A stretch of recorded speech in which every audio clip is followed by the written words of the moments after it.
really pleased to be giving this webinar on discovering biological information from mass spectrometry-based proteomics. As Ajay said, my name is Tony, and I'm based in the School of Life Sciences at Dundee University.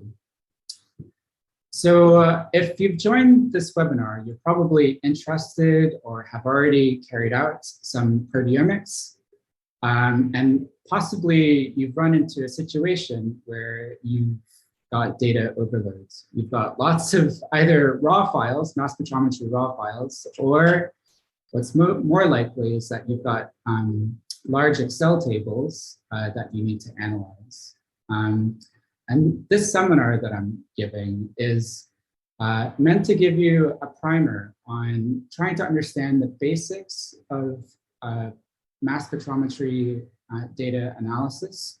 And I really want to start from the basics and talk about how peptides are identified by mass spectrometry.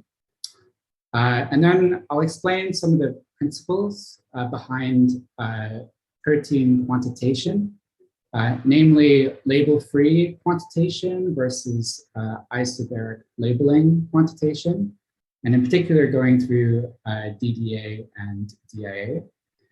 I'll also, towards the end, then identify the tools available for PTM and sequence logo analysis. And for those, I mean, PTM is an acronym for post-translational modifications, and the post-translational modification that I'm most familiar with, working with my own data, is phosphorylation. So I'm presenting PTM analysis through that lens, but you could apply the same tools that I am describing to other post-translational modifications. Right, so what I'm showing you here is a typical bottom-up proteomics workflow, where we start with proteins, we digest those proteins into peptides, and we separate those peptides by some kind of chromatography before subjecting them to analysis by mass spectrometry. And I'll just quickly go over this workflow step by step, just to go over some, I think, relevant points about sample preparation. In relation to protein isolation, one of the questions that I often get is how many cells do you require for, let's say, decent proteome coverage? And I would say that a safe starting amount of protein is about 100 micrograms, but much less is required for experienced hands or platforms that are automated. And in some cases, or recently reported cases, you can actually do a lot with single cells in terms of proteomics. And then there's this cell extract, where the cells are lyased in some kind of detergent or urea or guanidine, and the proteins are isolated, so cleaned, removed away from detergent, urea or guanidine. And some of the considerations in the sample prep or the protein isolation is that you want to have efficient extraction of your proteins of interest and minimal to no chemical modification. And I'm spending some time on the sample prep because if you're at the beginning of designing a proteomics experiment, you know, it's prep in, prep out, and so it's worth thinking about the quality of the sample that you're generating in order to get the best data out of your samples. So then after the proteins are isolated, they are digested with trypsin, typically, which cleaves C-terminal to arginine and lysine residues. And this, on average, leaves two basic sites on the peptide, one on the N-terminus and one on the C-terminal residue. And there's a number of methods for digesting proteins. I've listed 5 different, let's say, categories of digestion methods: in-gel digestion, in solution digestion, on column digestion, on bead, and in-cell digestion. And I have a slide that will include to share with everyone with references for these methods. But in general, one of my go-to methods, which is kind of tried and true, it's a very old method for preparing proteins for digestion, is protein precipitation followed by in-solution digest. That's probably my go-to method for many bottom-up proteomic scenarios.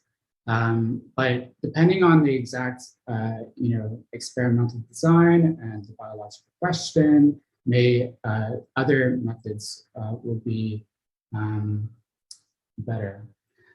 So once you've got proteins digested into peptides, those peptides are separated by some kind of liquid chromatography. And the motivation behind this is that we really need to give the mass spec enough time to analyze all the peptides that might be in our sample.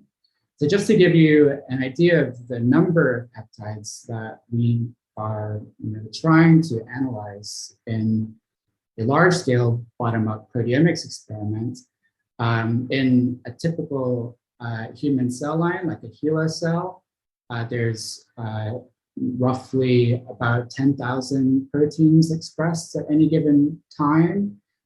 There's on average 40 peptides per protein. So that's hundreds of thousands potential peptides that could be produced from a tryptic digest of a complex HeLa cell lysate. And this is unmodified. If you start looking at post-translational modifications, then the number of potential peptides that we're analyzing is, orders of magnitude higher. So in order to give time for the mass spec to analyze all of these peptides that are potentially produced from a tryptic digest, we need to separate those peptides. And in principle, the more separation, the better. But there is an upper limit, a logistical limit on how much instrument time we can devote to a single experiment. So that's sort of the compromise that we have to make. And so once the peptides are separated by chromatography, then they are subjected to ionization. So mass spectrometer analyzes the mass to charge of ions. And so we need to generate ions from these peptides. And the ionization source is what does this. And so the peptides are generated into ions in the ionization source. And then they are isolated in some way, typically in the instruments that we're using, Orbitrap instruments. Typically this is through a quadrupole. And then those ions are sent to the mass analyzer. And this type of analysis is called an MS1 analysis or MS1 scan. And the aim of this scan is to measure the mass to charge of intact peptides. So you might have, your peptides that are being separated on a column, and certain bunch of peptides are being eluted at this given moment. And the MS1 scan gives you the measured mass to charge of the intact peptides. And so just, a hypothetical example of an MS1 scan looks very boring, but what you'd see is like mass to charge on the x-axis and intensity on the y-axis. And you'll see a number of peaks. This is very simplified. An actual MS1 scan will be much more complex. But each of these peaks then are potentially a peptide that you could potentially sequence. And that brings me to the second type of scan that I want to describe, which is an MS2 scan. An MS2 scan is one where we start off with, again, a batch of peptide ions coming off of the chromatography column. And we ionize those peptides. we then, instead of allowing many of those ions to go into the mass analyzer, we'll isolate one of those peptide ions and then subject that peptide ion to fragmentation. So we'll break it up. We'll activate it and we'll break it up into pieces. And those pieces of peptides are then analyzed in the mass spectrometer. And this analysis of the fragments is called an MS2 scan, where a selected precursor is activated and the fragments are mass analyzed. And so a hypothetical example of an MS2 scan is one where we can see some remaining precursor peptide, the initial peptide ion that was isolated, and then a bunch of new fragments here designated in sort of the purpley red color dots. These fragments, which then give us information about the sequence of the peptide, the amino acid sequence. And I'll give you an example of some real MS2 spectra in just a moment. So this MS2 spectra will be really informative. It gives us some information about the amino acid sequence of the peptide. And the peptide fragmentation pattern is always characteristic of the amino acid sequence. So in this case, I'm showing you an actual MS2 spectrum for this particular peptide. And the peaks are labeled like with a number. That's the mass to charge. And also A, B, there's letters. But I think we won't go over the ABCs and XYZs of fragmentation nomenclature. But what I do want to stress to you is that between peaks, the gaps, the mass gap, the mass difference between peaks gives us information about the amino acid sequence. So the mass difference between these two peaks is 57 Daltons, and that's that's also a glycine. The mass difference between these two ions is 113 Daltons, and that tells us that there's likely a leucine or isoleucine. So in times past, before a lot of before software is available to automate this, we'd have to manually annotate and interpret these mass spectra in order to get a peptide sequence. But one thing to note about peptide fragmentation is that not every amide bond is broken. And so it's very often the case that you won't get coverage across the entire amino acid sequence. And so therefore it is challenging to predict, exactly determine the full amino acid sequence from the MS2 spectrum alone. And historically, it's been challenging to predict which peptide fragments will be observed without prior experimental evidence. But this is actually changing. There's machine learning methods now reported that are able to predict the MS2 spectrum based on sequence alone without having to look at, without actually having to do the experiment on an actual peptide. So, so one point I'd like to make is that these fragmentation patterns seen in the MS2 spectra are often insufficient to determine the full sequence.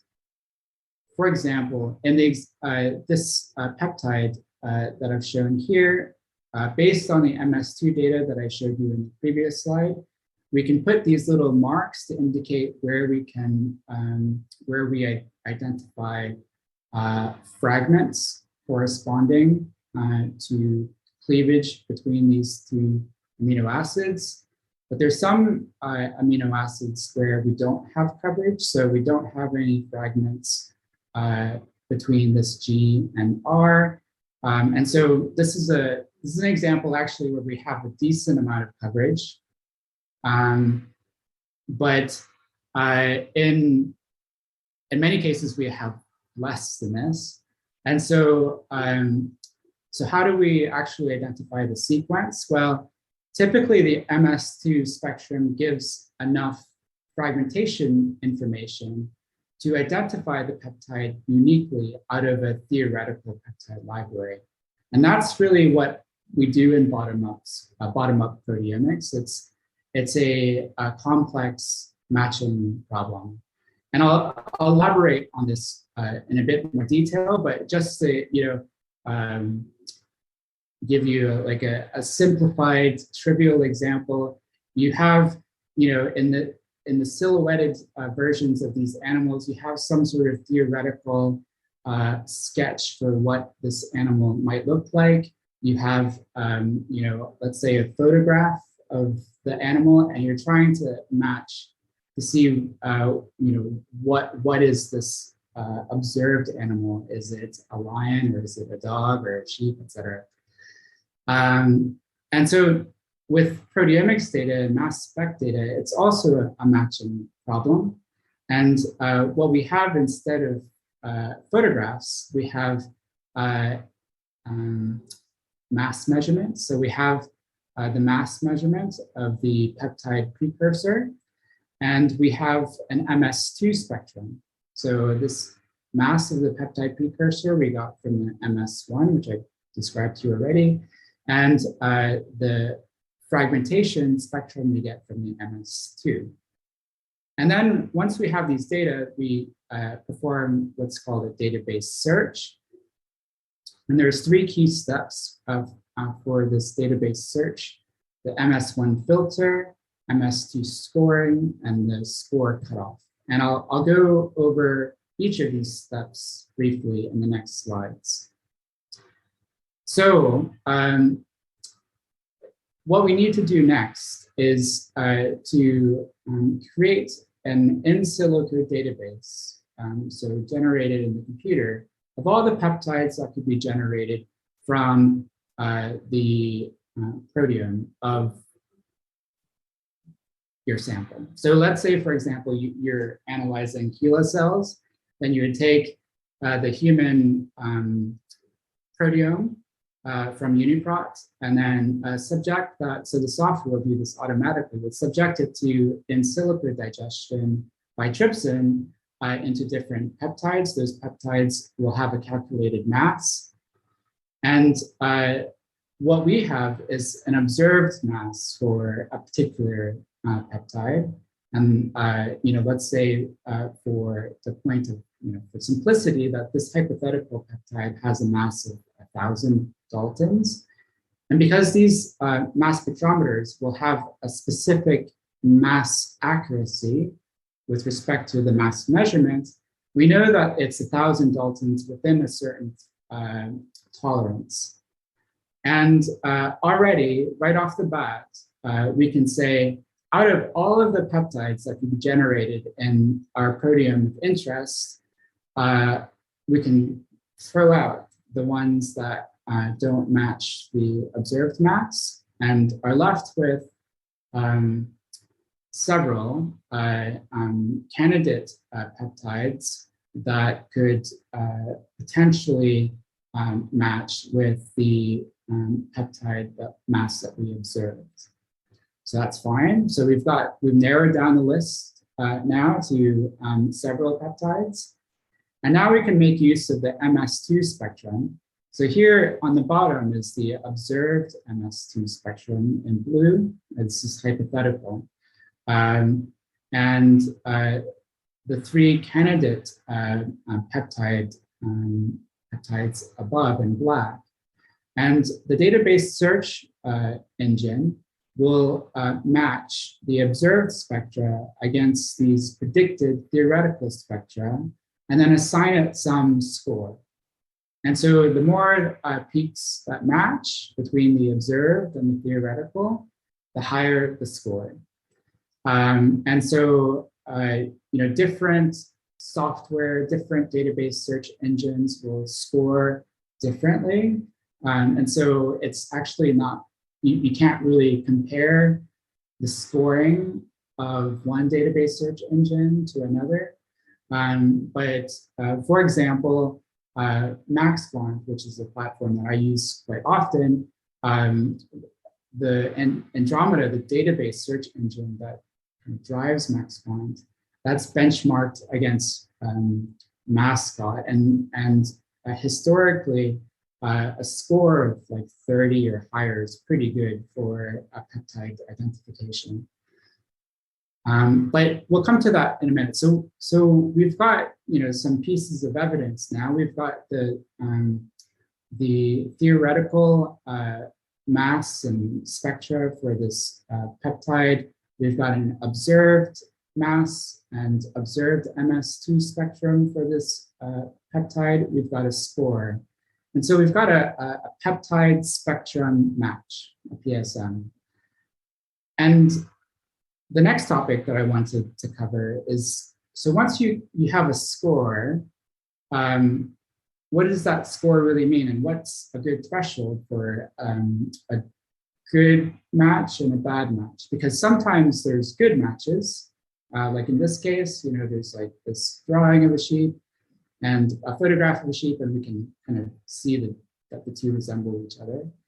And then there's really like bad matches. And in this case, photograph is, is it a sheep or is it a zombie? For people who have seen Black Sheep, a movie made in New Zealand, you know what I'm talking about. My point is not so good matches. And so how do we distinguish between good and not good matches? And so the way that people have solved this is by trying to estimate false discovery rate at a given score cutoff. And I'll describe that in the next couple of slides. The way we try to estimate false discovery rate is by performing the database search on two databases. One, which is the real protein database, so the target database, and a second database called a decoy database, where the sequence, the protein sequences are shuffled, randomized in some way. And so I'll just give you an example of how a protein sequence can be shuffled. So this is the protein sequence of ubiquitin. And the target database for this first N-terminal peptide from ubiquitin from a triptych digest is shown here. And then in the decoy database, in MaxQuant, for example, the default option is to shuffle the amino acid sequence in such a way where the positions of the lysines and arginines are fixed, but then the remaining sequence is reversed, like what is shown here. And so that's useful for you. So you could just reverse all of the amino acid sequence, including lysines and arginines, but you may run into situations where you've got palindromic sequences and those don't work or will be the same when reversed. And so this other way of creating the decoy database, my understanding is more robust. So once you've got the target and decoy database, we perform our database search and we get scores for all of the observed spectra against the target database and the decoy database. And what I'm showing you is a hypothetical scenario, but like an ideal hypothetical scenario, where I am showing the score distribution for hits to the target database versus hits to the decoy database. And if everything's works well and your data are great and your experimental spectra will have very good scores on average against the target database, i.e. high scores. And then the ones that hit the decoy database, that match the decoy database, they will generally have lower scores. And so you've got these two kind of overlapping distributions. And the idea is that if you have a score of, let's say, 100, then based on these two target and decoy score distributions, you'd say that the probability that a match with a score of 100 is very low, very close to zero, in fact, because there's no, decoy database hits out with a score of 100. But if you're looking down at a match that has a score of 10, then if you look at this distribution, if you have a score of 10, then you have a much greater chance of that match being matching to the decoy database versus the target database. And so on that basis, we'd say that that's more likely to be a false hit. And so we can do this quantitatively. We can establish a score cutoff quantitatively. Won't go over the details, but essentially what you can do is look at the area under the curve. You set some score cutoff, and you calculate the area under the curve of the decoy distribution and the target distribution. And then the ratio of the decoy hits over the target hits gives you the estimated false discovery rate.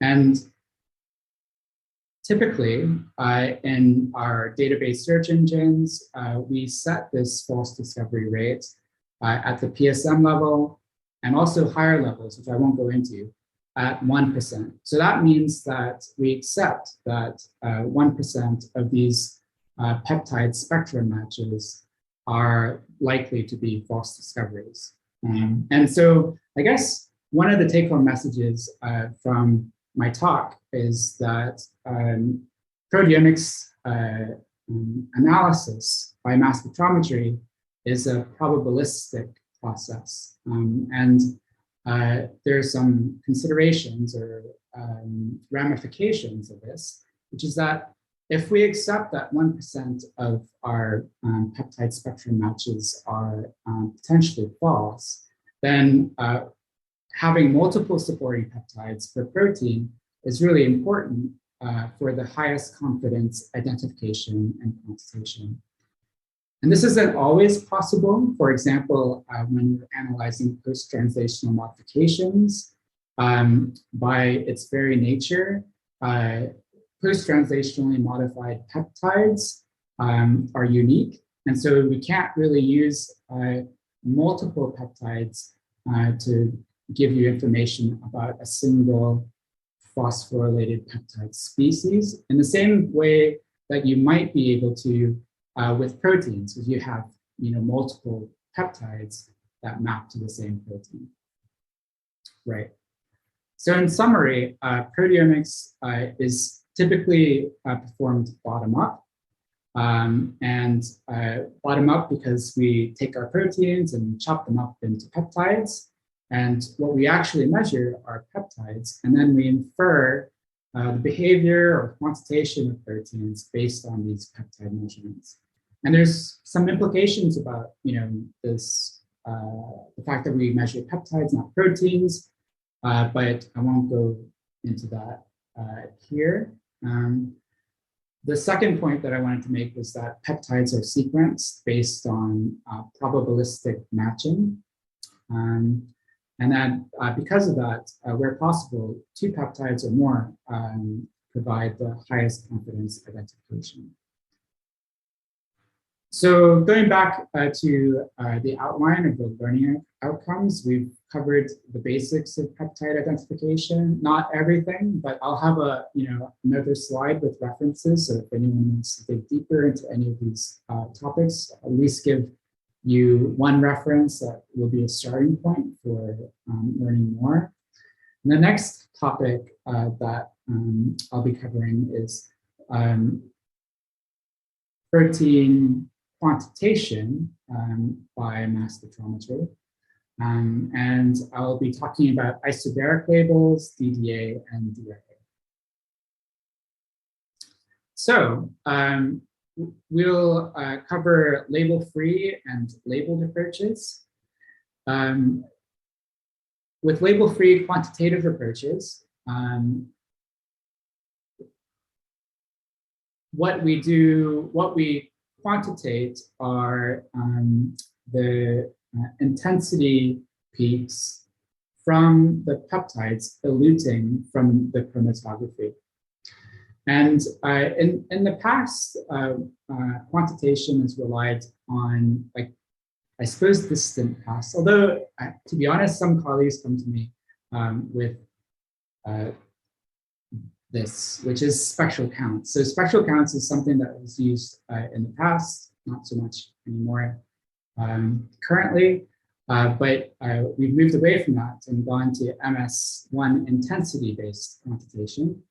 And the way this is done is area under the curve or volume measurement. And so if you think about a peptide that's coming off of a chromatography column and being analyzed by the mass spectrometer, here I'm just giving you snapshots of hypothetical MS1 spectra as a function of retention time on this chromatography column.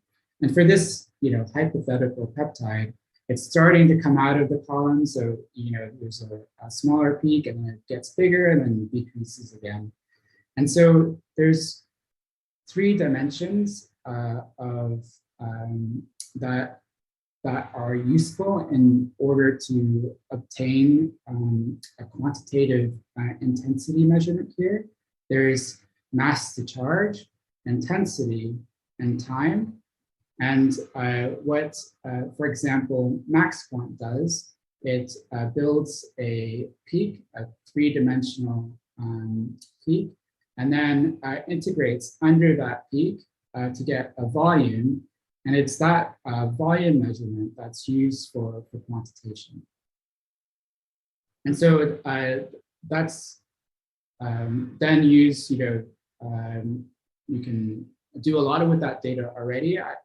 For example, there's you can normalize that data in a number of ways. I won't go through the normalization process, but I just wanted to give you an idea of how those numbers are obtained. And there's 2 major branches of label-free quantitation. One is data-dependent acquisition, or DDA. And in DDA label-free analysis, what happens is that in the MS1 scan, again, there's multiple peaks that are analyzed, and the idea is that the mass spectrometer chooses the top n peaks, n being some number that you specify, most intense peaks for selection and fragmentation. And typically, we're selecting, let's say, the top 20 most intense peaks for fragmentation. And so, and what I mean by that, for selection for MS2. And so a typical DDA workflow will involve a cycle where you start with an MS1 scan so that you have a measurement of all of the peptide precursors that are coming out from the column at that one time. And then the computer will then select the top, let's say 20 most intense peaks for isolation and then fragmentation in subsequent MS2 scans. So after the MS1 scan, we'll go through the MS2 scans. And then once it's finished the nth MS2 scan, it'll go back and do an MS1 scan, see what peptides are coming out then at that time point later, and then repeat the process. And so the DDA is data dependent because peptides are chosen on the fly for sequencing, and the choice is dependent on the incoming data. And one of the, so this is, I would say historically been the major label-free approach for, well, one major approach for label-free quantitation is by DDA. But one of the major disadvantages of DDA is that not every peptide is selected for fragmentation. We only select the top 20. And the same peptide may be selected for sequencing in one run of the mass spectrometer, but then, and even in a repeat of the same sample, you might not select the same peptide again for fragmentation because of the stochasticity and when the MS1 scans occur and variation in the way that the peptides elute. And so this causes a missing value problem. And so if you have even the same sample run, multiple times, there are going to be a fraction of peptides, that significant fraction, that are not detected in all of the technical repeats. And so that brings me to another way of doing label-free quantitation, which is data-independent acquisition, or DIA. And just to summarize what I've told you about DDA. So DDA, in this MS1 scan, we select different precursors, here indicated by the different colors, and then each are sequentially isolated and fragmented to produce MS2 spectra. In DIA mass spectrometry, instead of isolating individual peaks for fragmentation, we take large mass to charge windows, again indicated here by different colors. And those large windows, all the peaks within a specific window are isolated at once and then fragmented. And so we get, in the MS2 spectrum, a composite MS2 spectrum consisting of fragmentation of all of the peptides that are in that mass to charge window. Very complex. Like if, for example, we're trying to manually interpret this, it just won't be possible. But thanks to the development of software and automated pipelines to do this analysis, we then can bioinformatically or with scripting realign the MS2 fragments with respect to retention time in order to figure out which fragments belong to which peptide precursors in the MS1 spectrum. If that didn't make sense to you, it's okay. I think I don't really want to go into the detail of the under the hood about how DIA data is analyzed, but I did want to give you an idea of what is different between DDA and DIA. So to summarize about DIA, mass windows for MS2 and DIA are predetermined and independent on the incoming data. And these mass windows are also called swathes. So the advantages of DIA are that there are fewer missing values. There are lower coefficient of variation for quantitation. There's increased proteome coverage. So we're utilizing the instrument time much more efficiently. And in principle, we can analyze post-translational modifications. And this has been reported for phosphorylation. It's not something that I've really had firsthand experience doing myself, but in principle, it could be applied to PTMs as well. So let me move on to a different type of quantitative mass spectrometry, isobaric labeling. And isobaric labeling is one where we're using chemical tags and labeling peptides with these tags. These compounds are called isobaric because they have identical mass. Very frequently used isobaric labels include tandem mass tags, TMT, and iTrack. And the structure of an isobaric label has 4 parts. So there's a reactive group, and this is what is used to actually chemically attach the label to a peptide. Typically, this is an NHS ester that reacts with primary amines on lysine and the N-termini of peptides. There's a balance group, which I'll explain later, a reporter group, and then a weak bond separating the reporter and balance groups. And so in the MS1 spectrum, the reporter and balance group are attached by this bond. And the MS2 spectrum, where we've activated the peptide, this bond will break. And the reporter is designed in such a way that it will retain a charge. And so we can measure the mass to charge of this reporter. And so with isobaric labels, we'll have various flavors, different flavors of the isobaric labels, each where the stable isotope or heavy isotope is incorporated into different degrees in the reporter versus the balance sections of the isobaric labels.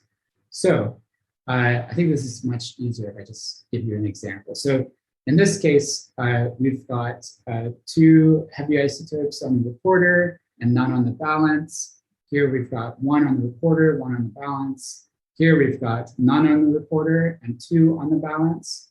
And if this bond still existed, then all 3 of these labeled peptides would have the same mass because they all have 2 stable heavy isotopes. But in the mass spectrometer, we can activate peptides, cause bond cleavage, and then release these reporter ions, and we can distinguish these reporter ions because they have different mass now. And so whereas in the MS1 spectrum, they're all together, in the MS2 spectrum, we see different peaks, each corresponding to the different flavor of isobaric labeling. So what we can do from a biological point of view is label peptides from different conditions or different replicates from an experiment, and then mix them all together, multiplex them together, and then analyze them at the same time in the mass spectrometer. And then it's only when we perform the MS2 do we get the quantitative information. And there's some major advantages to this. We get precise peptide level relative quantitation. And this quantitation is insensitive to drift in instrument performance. Unlike with label-free. Label-free, you really want to make sure that your instrument is top-notch the entire time that you're running your label-free samples. Because if you get a drop in instrument performance, then that could affect the quantitation. Even minor drifts in instrument performance. Whereas with TMT, because there's this internal control, the quantitation is less subject to issues related to instrument performance drift. Disadvantages is that we have to typically do even more fractionation. It's expensive. The labels aren't particularly cheap. And then for accurate quantitation, we need a special acquisition method, which I won't describe here. This is only available on some mass spectrometry platforms. So I've gone over different approaches to quantitation. Let me finish by just identifying some tools for PTM and sequence logo analysis. And I'll just start by just giving what I think is like very basic advice or guidance about proteomic data analysis, which is that proteomics is certainly unbiased. You get, like a very broad snapshot of many proteins, thousands of proteins in your sample. Like, and so that's unbiased, but it doesn't mean that these experiments shouldn't be controlled. And so much like the way that you would design an experiment that you assay by Western or any other approach, you really want to make sure you have your negative controls, your positive controls, and then your test samples. And then you might want to have an idea of what proteins that you're really interested in identifying, and proteins that you think you could use as loading controls. Like these considerations that you would normally have with Western blots still apply with proteomics. And with proteomics, you just get the, I guess, benefit of analyzing thousands of proteins at once. But still, to get some biological information out of it, you're going to need it to be well controlled. So my approach to proteomic data analysis is largely relied on scripting. So using R and RStudio to write scripts. You could use Python. There are other, and there are many actually, other approaches to analyzing proteomics data that do not require learning how to script. I've given one example, Apiceus, but there's other examples too, and I'll include some of those in the slide that I will share with everyone. But I do recommend that if you are, particularly if you're early in your career, spending some time learning some scripting. I have a colleague, more well-established colleague than me, who is a relatively large lab, who has never used Excel before, and is adamant, very resistant to ever having to need to use Excel for his career, the rest of his career. And I think that just sounds kind of crazy, as maybe a younger scientist. You just use Excel all the time. And I just think that, like, in the future, I think we'll feel the same way about scripting. Some people might be very opposed to learning scripting, but I think, people coming through the education system now will have scripting background, and it'll be kind of second nature to use this as part of your toolbox to analyze data sets. So anyways, there's some considerations, specific considerations for phosphoproteomics. The data are more complex. I realize I'm running low on time, so I'm going to try to be very quick about this next few slides. So why are data from phosphoproteomics more complex? Well, the sites of modification can be ambiguous, particularly in peptides where there are multiple phosphoacceptor residues. There are multiple phosphoisoforms. So you could have phosphorylation on one site, on an adjacent site, monophosphorylated.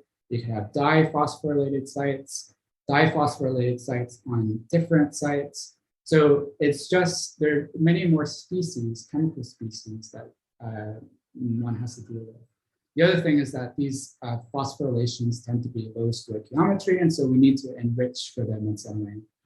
And we're really far from saturation. This is not to dissuade you from doing phosphoproteomics, but it can be done. But there are some complications in the biology, the biochemistry of it, which means there are additional complications in the data analysis as well. And that is really would be the topic of another, maybe more detailed session about this. I've included a workflow for what I would normally do to analyze a phosphoproteomics data set. I won't go into that in any detail because I am running out of time, and I'll leave time for questions. But I did want to highlight some of the tools for motif enrichment. So what do I mean by motif? So with respect to phosphorylation, we might be interested in the amino acid sequence surrounding the phosphate acceptor site, and to see whether in a particular group of sites, let's say ones that are really changing, whether the amino acid sequence surrounding the phosphate acceptor site is particularly enriched in any particular amino acid residues. And so there's some really good tools for this to do this out there already, including Motif-X, which is also incorporated in this tool called Momo. I haven't used Momo before. I've used Motif-X before, but the web server for this is down. And so you can, in the meantime, use something called R-Motif-X, which is a library for R Studio, or you can use Momo, which essentially is the implementation of Motif-X. And then there's Isotope, which looks at differential enrichment between two different groups of sequences. And depending on exactly the question, you might go to one tool versus another. The nice thing about Motif-X is that you can extract multiple motifs. And so let's say, for example, you're looking at two biological conditions where you think multiple kinases or phosphatases are playing a role. You could use Motif-X to see what motifs are coming out. And you don't necessarily expect to see just one motif, one kinase or being active. So Motif-X allows you to draw out different motifs from your data. Whereas Isotope, you're really looking at a single motif enriched from a group of interesting phosphorylation sites. And so this is maybe more informative in a case where you think a single kinase is active or relevant. And so with that, I would finish by saying thanks again for inviting me to give this webinar. My contact details are here. And just as a caveat that there's lots of software out there to analyze proteomics data, and I've just highlighted a couple that I've used personally, but that's not to say there's lots of other software packages that are worth trying as well. Okay. So we have a few questions, Tony. I will read them out and then you can answer them. So first question from Patricia is, in your experience, does the use of MS-grade trypsin actually makes a difference or is necessary versus using reasonably clean trypsin? To be honest, I've never compared. I've only used MS-grade trypsin in all of my proteomics experiments. Given, I don't know, the trouble of and cost of analyzing the samples afterwards, and also the time. Actually, it's the time that you spend analyzing the data afterwards. The amount that you spend on MS-grade trypsin is pretty, in my view, minimal compared to the amount of time that you so it's worth just spending the money on MS-grade trypsin to ensure that you've got the best data available. Okay, so next question is, how would you create a sequence library if you do not have any sequences to compare? So I'm not sure if I fully understand that question, but if I understand it correctly, then maybe in certain situations you might not have a library, like you might not necessarily have like a proteome, a reference proteome to match against. This is true, for example, immunopeptidomics, where you might not necessarily have a prediction of what peptides are in your sample. And there's very specialized software for analyzing these types of spectra. One of them is called PEATS. I haven't personally used this software before, but I know of others who have used this to analyze data where there's no reference protein. But it's It's an area that is certainly developing, and I think there's questions about what percentage of these peptides that are detected in this way are, how do you estimate false discovery in these experiments? But it is possible, and it's done successfully. It's just, I think there are some other additional considerations. Hopefully I answered your question. Right. Next question is, what is the minimum amount of protein we can expect from a good MS HeLa cell run? What are the other factors that can be used to know the quality of MS run? So the number of proteins, it depends on the, I'm guessing the question is from a sort of a quality control mass spec run using a standard HeLa digest. What can you expect, in terms of the number of proteins that are identified? And it varies from instrument to gradient length.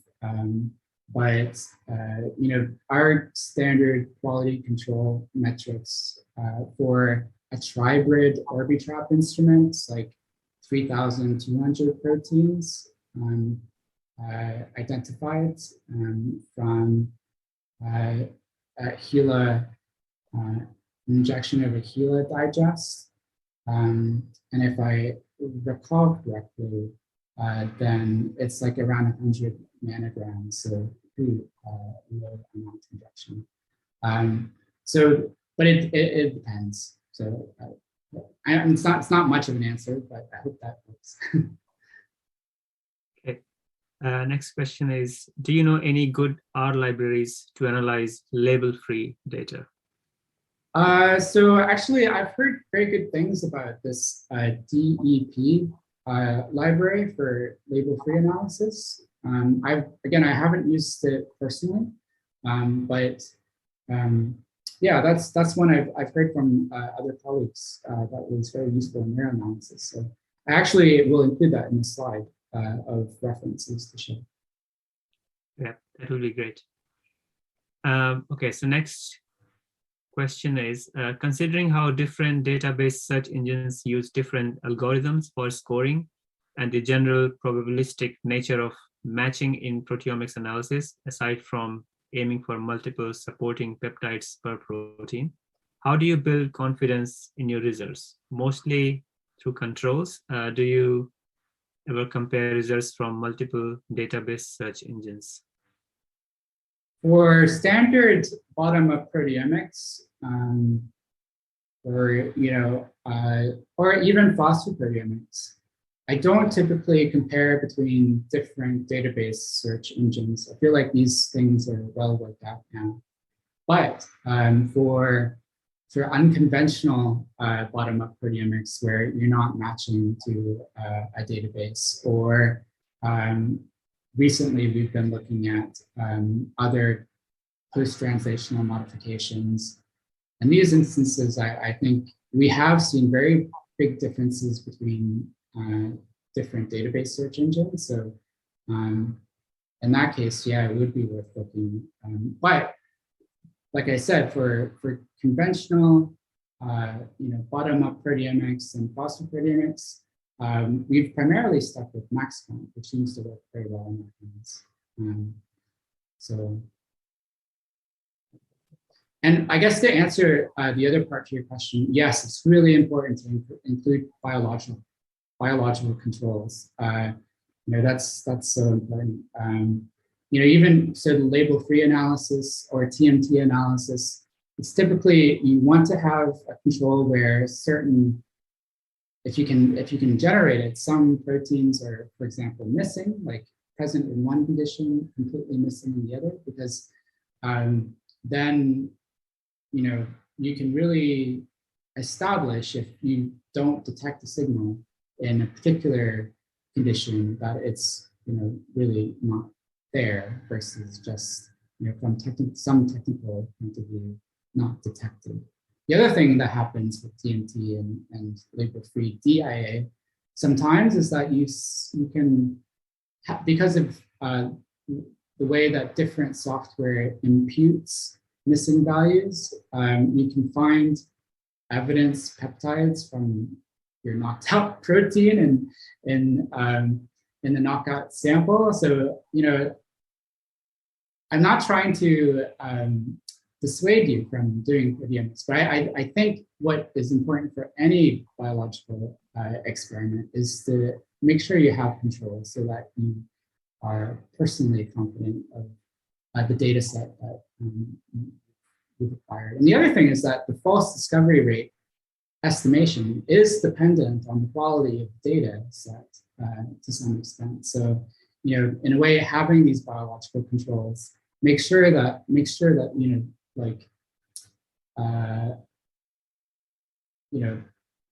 you've established that, like, in order for these,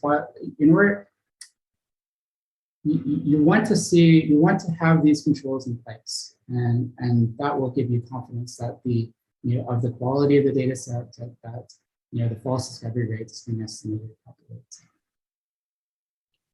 All right, thanks, Tony. I think we are running out of time a bit, but if you don't mind, can we have a few more questions? If you could provide like brief answers. Okay. Very few. So could you please mention what are the main differences between LFQ intensities and IBOC? Right. So IBOC is a very simple normalization based on the number of potential tryptic peptides that can come from a protein and that are detectable by mass spectrometry. Because if you take a protein and digest it with trypsin, some peptides will be too small, some peptides will be too long. And so what IBOC does is it counts up the number of peptides that are, in theory, observable by mass spectrometry after a tryptic digest. And you take your protein intensity and divide by that number of potentially observable peptides. Now, LFQ, I'll include this as actually a reference. It's more complex. It's much more complicated. And so for time purposes, I'll just include the reference in the slide so that you can read it because it's published. Another question is about replicates. How many replicates of a sample we should have to report protein profile of a biological sample? This is, we typically do 3. Or 4. Sometimes, if one, with 3, like if one goes awry for whatever reason, then we only have 2. So now we've switched to 4. We haven't done like a robust analysis to see how many replicates you need for a given, experimental design. But these things are tough to, one has to compromise between the amount of instrument time, the cost, and the statistical power that you can get from the number of replicates. We think that a good compromise is around 3 to 4. I think we'll take this as the last question. Any particular considerations for sumo quantification as another post-translational modification?